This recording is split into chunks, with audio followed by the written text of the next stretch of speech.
हिंदू धर्म में गाय का मांस खाना मना क्यों?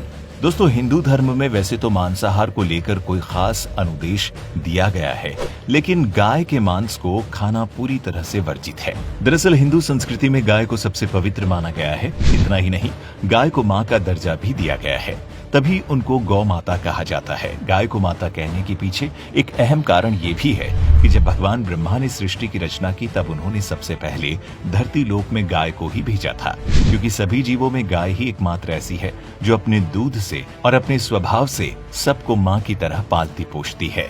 ऐसे में कैसे कोई अपनी ही माता को मांस के रूप में खा सकता है? एक मां को मार देना और फिर उसे खा लेना एक बिल्कुल ही अस्वीकार्य कृत्य है। जो अपने दूध से सभी का लालन पालन करती, उसको खाने के बारे में सोचना तक एक पाप है। दोस्तों, शुरू से ही ये मान्यता चली आ रही है कि गौ माता के हर एक अंग में देवी देवताओं का वास होता है, इसीलिए गाय को पूजनीय माना जाता है।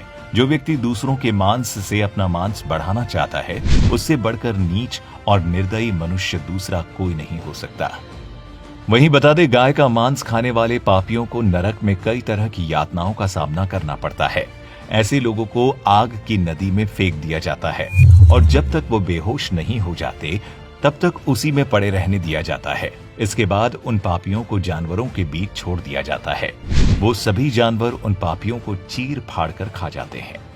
दोस्तों, एक मनुष्य का तन पाकर भी अगर किसी के अंदर दया न जागी, तो कई करोड़ों जन्म तक ईश्वर उसे माफ नहीं करते, और जब तक ईश्वर माफ नहीं करता, तब तक उसे दोबारा मनुष्य योनि में जन्म भी नहीं मिलता है।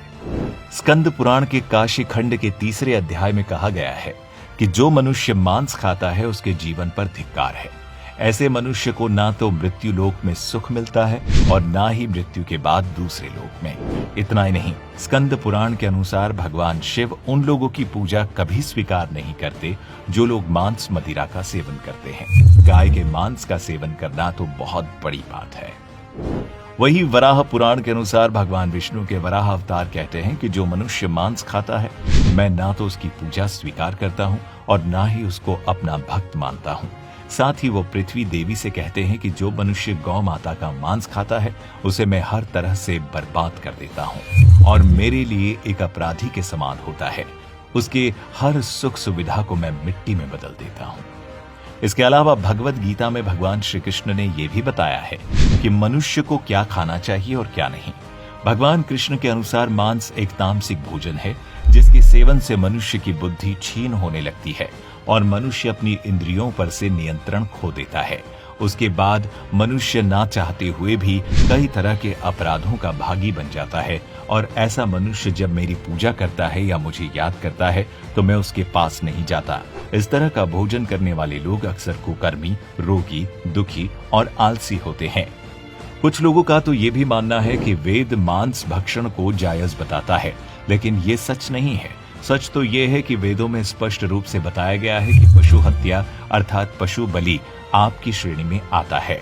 वेदों का सार उपनिषद और उपनिषदों का सार भगवत गीता है, जिसके अनुसार वेदों में मांस खाने के संबंध में स्पष्ट मना किया गया है।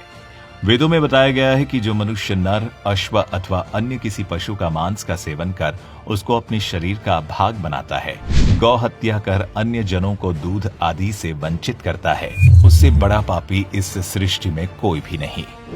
ऋग्वेद में भी बताया गया है कि गाय जगत की माता है और उनकी रक्षा में ही समाज की उन्नति है।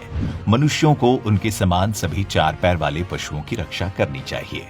यजुर्वेद की माने तो मनुष्यों को परमात्मा की सभी रचना को अपनी आत्मा के बराबर मानना चाहिए, अर्थात वो जैसे अपना हित चाहते हैं, वैसे ही अन्य लोगों का भी हित करें।